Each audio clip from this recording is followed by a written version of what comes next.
Pourquoi me croiriez-vous plus aujourd'hui? J'étais tranquillement en train de regarder pour la 1e fois Batman. Je suis fan de ce fait par Nolan. Et c'est vrai, il est quand même bien foutu ce double face. Pas encore.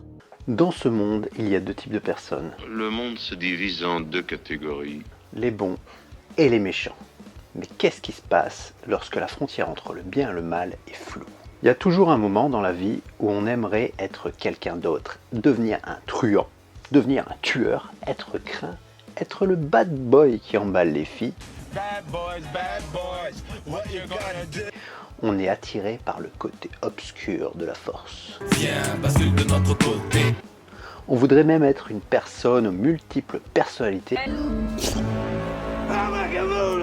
Et quand une personnalité un peu plus timide et plus faible se retrouve face à des difficultés, avoir la personnalité plus brute qui ressort. Bienvenue dans l'univers de Batman. C'est ce qui est arrivé à Harvey Dent avec bien sûr l'aide de quelques produits chimiques et un peu de feu pour lui brûler tout un côté du visage. Ce personnage était en base qui veut aider le monde et sauver son prochain, mais le Joker s'est emparé de lui pour lui enlever ce qui lui était le plus cher et par la même occasion le défigurer. Il en est ressorti un personnage avec une double personnalité, un côté pile bon et un côté face mauvais. Comme la pièce de monnaie qu'il utilise pour prendre ses décisions en fonction du côté pile ou du côté face, c'est son bon côté ou son mauvais côté qui prendra la décision finale. Cela lui permet de résoudre ses questionnements par le hasard. Bonjour FX Maker, aujourd'hui nous allons devenir ce personnage à la double personnalité. Aujourd'hui nous allons devenir Double Face. Alors ce n'est pas la première fois que Double Face est vu dans un film, j'aime beaucoup cette version de Nolan, mais dans les années 90, il y a eu une version où le double face était joué par Tommy Lee Jones. Je trouve ce double face un peu trop coloré et un peu trop exagéré, même si celui de Nolan est un peu trop poussé vers le squelette et l'écorché, mais c'est justement ça qu'on kiffe grave. De quoi qu'on a besoin pour faire ça? Dans cette vidéo, je ne vais pas vous remettre en vidéo la liste complète de matériel qui est faux. Je vais tout mettre dans la description et si vous voulez voir un petit peu le matériel en vidéo, je vous renvoie à la vidéo sur le Jaffa, enfin la vidéo précédente. Pour ma sculpture, je vais donc m'inspirer du double face de Batman dans la version de Nolan, mais je ne vais pas copier sa version car il me faudrait aussi une bonne dose de CGI ou d'effets spéciaux numériques pour arriver à ce résultat. Avant tout, je vais commencer par mettre une couche de séparateur sur mon facecast pour pouvoir par la suite séparer plus facilement la chavant de ma base en plâtre. Sinon, la première chose à faire quand on fait une sculpture, c'est de trouver de bonnes références. Donc, je prends une référence anatomique de tête, là, de squelette pour commencer. On part ensuite sur la sculpture. Il nous faut imaginer que le squelette est quelque chose de plus ou moins lisse, mais les muscles sont des éléments fibreux, donc gardez ça en tête pour notre rendu. Je travaille par couche, la première couche, la base du crâne, puis les couches musculaires. Et on finit par la peau qui revient un peu sur ces différentes zones. Une fois que je suis satisfait du résultat de ma sculpture, j'aimerais éviter de faire un moule complet de la tête pour éviter de faire 2 snap molds. Ce qui m'obligerait à faire des gros moules. Je voudrais faire 2 flats, donc pour ça je trempe ma tête en plâtre dans l'eau pour que la chavant se décolle grâce à la couche de séparateur que j'ai mis avant de commencer la sculpture. Quand la sculpture se décolle, je la mets sur un carrelage ou quelque chose de plat et lisse, puis j'essaye de bien aplatir le tout pour avoir pas trop de volume à poser sur la peau par la suite. Et je refais la finalisation de ma sculpture sur ce carrelage. Je continue en ajoutant un petit boudin sur l'extérieur, donc un cutting edge, qui me servira pour bien coller ma prothèse. Pour le moulage de la sculpture, alors je vais faire un contour du moule avec des morceaux de carton, ici des boîtes de céréales que je vais coller à la colle chaude. Avant de passer au silicone, j'oublie pas de mettre quelque chose pour le démoulage. Ici, je vais utiliser un agent de démoulage en bombe, mais on peut aussi utiliser de la vaseline. Comme c'est un gros moule, je vais m'y prendre en plusieurs fois, mais c'est toujours avec la même quantité de partie A et de partie B, puis on mélange bien, et une fois que c'est fait, on coule le silicone. Puis comme je le disais, je recommence le mélange, et je recoule du silicone, car le moule doit être au moins de 5 mm d'épaisseur au-dessus de la sculpture. Une fois la demi-heure écoulée, je vérifie dans mon gobelet si le silicone est sec. Si c'est le cas, je teste sur mon moule pour voir qu'il ne colle plus. Si c'est bon, je peux démouler mon moule. Quand le moule est bien décollé de la sculpture, il ne reste plus qu'à nettoyer les restes de chavant. Tirage de la prothèse. Alors, une fois le moule bien nettoyé et bien sec, on peut passer au tirage de la prothèse. D'abord, on va mettre une couche de vaseline dans le moule, puis je vais utiliser un mélange que j'avais déjà de Baldiez avec de l'alcool, donc il me semble que c'est un mélange 1 pour 4, une dose de Baldiez pour 4 doses d'alcool, que je vais projeter avec mon airbrush. Pour ça, je fais des va-et-vient avec mon airbrush de droite à gauche. Ici, j'ai posé mon moule sur un plateau tournant, donc à chaque fois que j'ai fait dans un sens, je tourne l'ensemble d'un quart de tour, puis je recommence de façon à faire 4-5 couches successives. Une fois que c'est fait, je vérifie avec une aiguille si la couche de Baldiez est suffisamment épaisse. Silicone. Pour m'aider à calculer la proportion de deadener que je vais mettre dans ma prothèse, j'utilise une petite application qui s'appelle Silicone Calculator. Cette appli, elle me permet de calculer directement la quantité, si je veux 50% de deadener. Une fois que c'est calculé, je mélange ma partie A avec mon deadener, puis j'ajoute mon colorant, ainsi que mon flocage pour faire des petits éléments de veine un petit peu veineux dans mon silicone, donc pour améliorer mon rendu. Je mélange bien, puis je viens ajouter ma partie B dans la quantité prédéfinie par ma petite appli. Donc en fait j'ai la même quantité de A et de B de toute façon. Je mélange de nouveau, dès que je trouve que c'est bien homogène, je commence la couler. Je viens couler un fin filet dans mon moule pour éviter les bulles d'air et je viens étirer le silicone avec une spatule pour enlever le surplus. Pour améliorer encore, je prends de l'essence F pour éliminer les zones de silicone qui ne devraient pas être là et que je n'ai pas réussi à enlever avec la spatule. J'attends 30 minutes et je vérifie dans mon gobelet si le silicone est bien sec. Si c'est le cas, je vérifie dans ma prothèse, dans mon moule.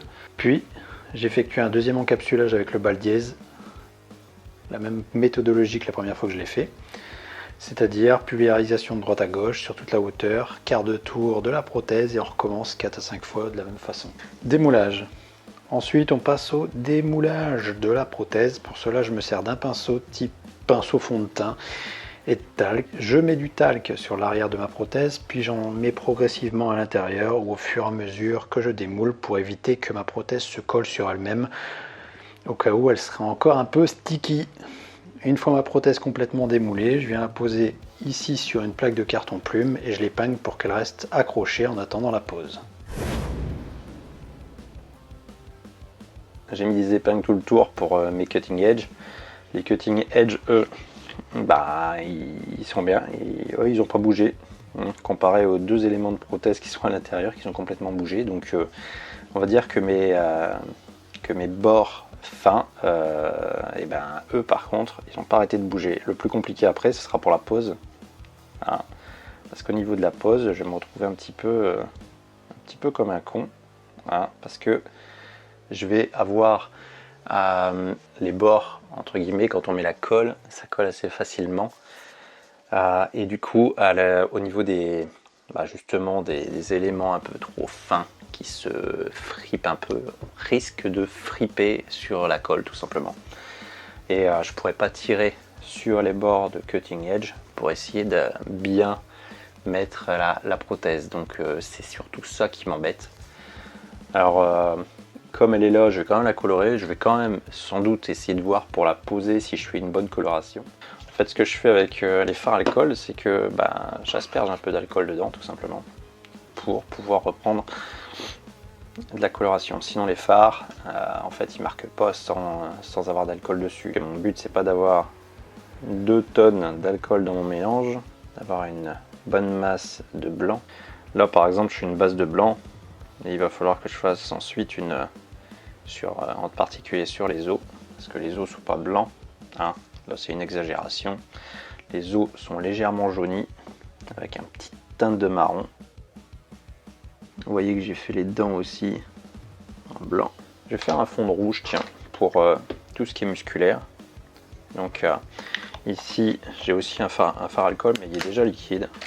Pas trop me casser la tête du coup à faire mélange. Parce que mon but ça va d'avoir une base de rouge donc là on est sur du rouge pétant. D'ailleurs je vais aussi faire les gencives un petit peu.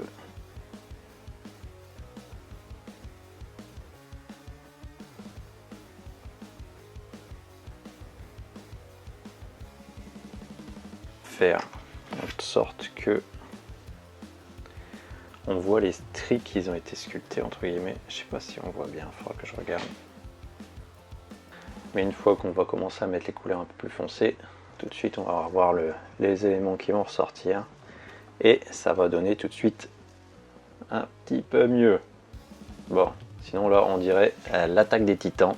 Donc j'avais utilisé des fards alcool, donc une Keycolor de chez Nails Materials. Donc c'était des couleurs un peu basiques, etc. Bon, pour tout ce qui est ici les muscles, etc. Je vais sans doute réutiliser, je sais pas, un Brising ou un Old Blood peut-être pour mettre un petit peu dans les creux, puis essayer de foncer la couleur. Pour ce qui est des os, alors je pense que j'ai des couleurs qui sont pas mal dans cette palette. J'ai une palette qui s'appelle la Necromania Onset Palette. Hein, Necromania, c'est tout à fait ce qu'il nous faut. Hein. Donc on a des couleurs os, bone. Donc je vais peut-être utiliser ça sur le blanc que j'ai mis pour voir un petit peu ce que ça donne. Bien sûr, c'est des couleurs qui normalement sont faites aussi pour mettre sur la peau aussi, donc à voir en fonction du ton de mon silicone entre guillemets, pour voir un petit peu ce que ça donne. Parce que c'est vrai que c'est jamais forcément super évident de trouver un petit peu ce qu'on veut comme couleur.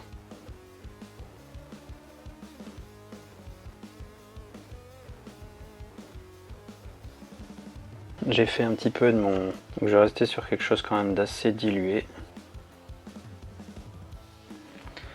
Donc par exemple les creux.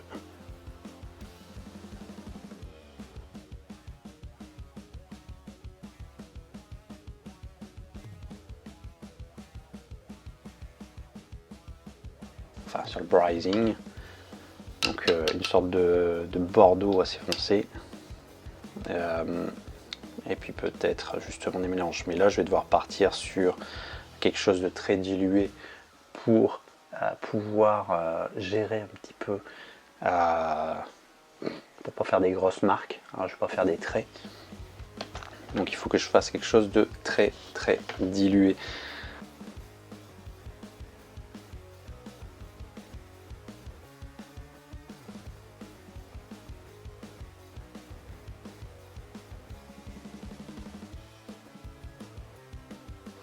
On voit bien, on commence à bien voir la différence au niveau des stries musculaires par rapport à celui-là. Alors le plus compliqué dans tout ça, c'est d'essayer de faire en sorte de ne pas enlever la matière qu'on a mis juste avant. Donc par exemple pour le rouge, d'éviter du coup d'enlever le rouge qu'on a mis, pour continuer sur notre coloration et pas sur de la décoloration entre guillemets.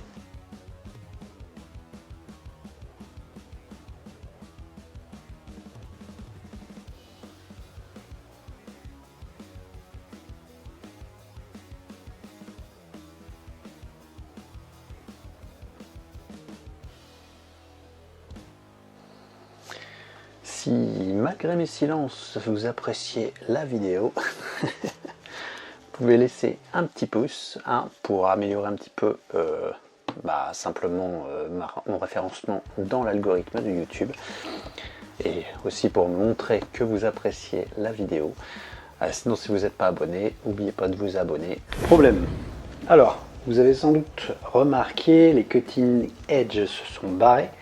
Comme c'est un projet sur lequel j'ai mis pas mal de temps entre les différentes parties, bah ouais, il s'est écoulé quelques mois entre certaines, donc on remarque que le plastique du Baldies a tendance à se désagréger, contrairement au silicone.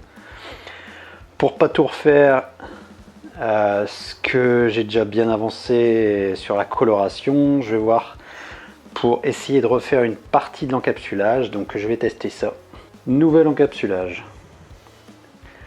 Du coup, pour le nouvel encapsulage, je vais d'abord commencer par mettre de la vaseline dans mon moule, puis je vais essayer de replacer ma prothèse dans ce moule, ce qui est pas super évident vu les formes en retrait qui sont quand même assez conséquentes. Et du coup, comme il y en a qui rentrent plus, pour aider au maintien, je place quelques aiguilles à certains endroits où j'arrive pas à remettre ma prothèse dans le moule. Puis je fais cette fois un mélange correct de Baldies. Donc je fais moitié Baldies, moitié alcool. Et je vais venir étaler ça au pinceau. Donc pas sur toute la prothèse, hein, essentiellement sur les contours. Je vais effectuer 2 passages pour avoir une couche correcte vu que j'utilise le Baldies presque pur. Maintenant je ressors mon talc et mon pinceau pour démouler tout ça, ou plutôt redémouler tout ça encore une fois. Maintenant je me retrouve de nouveau avec une épaisseur de plastique correcte et je peux continuer. Mais il y a un autre souci.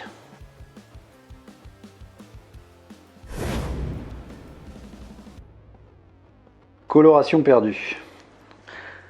Un autre problème est venu car avec ma tendance à traîner entre chaque étape, j'avais posé la prothèse sur un endroit et je suis venu poser quelque chose d'autre au-dessus. En l'occurrence ici, c'était le casque de Rocketeer que j'ai posé.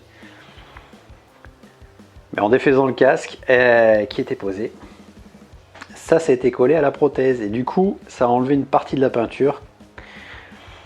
Donc je vais juste faire quelques retouches pour récupérer tout ça. Comment la poser? Maintenant je vais pouvoir attaquer la pose de la prothèse. Pour ça je vais sortir de la colle appelée Silky. C'est une colle qui n'a pas besoin d'être encollée des deux côtés. Le thinner permet de fluidifier la colle. Ici je vais donc mettre de la colle sur la prothèse, mais c'est aussi prendre le risque qu'elle se colle sur elle-même si je ne fais pas attention. Je commence donc par la mâchoire que je viens poser contre ma mâchoire.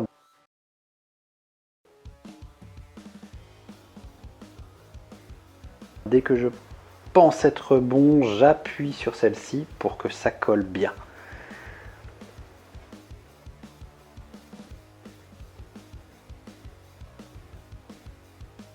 Et je viens enlever les bords ou les cutting edge avec un pinceau imbibé d'alcool.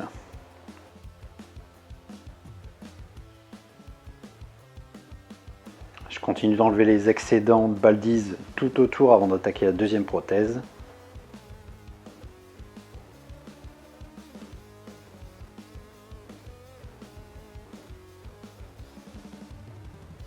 Avant de poser la deuxième prothèse, je viens utiliser un petit tube de colle type colle et collier ou petit stick avec de la colle violette qui devient transparent en séchant pour protéger entre guillemets mon sourcil, car ce sera plus facile d'enlever de la colle et collier que d'enlever la silky par exemple, car la colle et collier s'enlève à l'eau, mais la silky il faudra forcément un bon type de démaquillant. Une fois que c'est fait, j'encolle ma deuxième prothèse.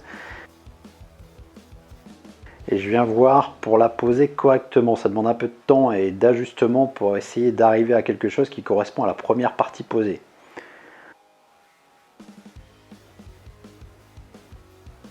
De la même façon, je reprends mon pinceau imbibé d'alcool pour enlever tout le surplus de plastique. Et je vérifie que mes bords collent bien et j'ajoute de la colle s'il faut. Pour l'ajout de profondeur, je prends du noir pour mettre dans les creux.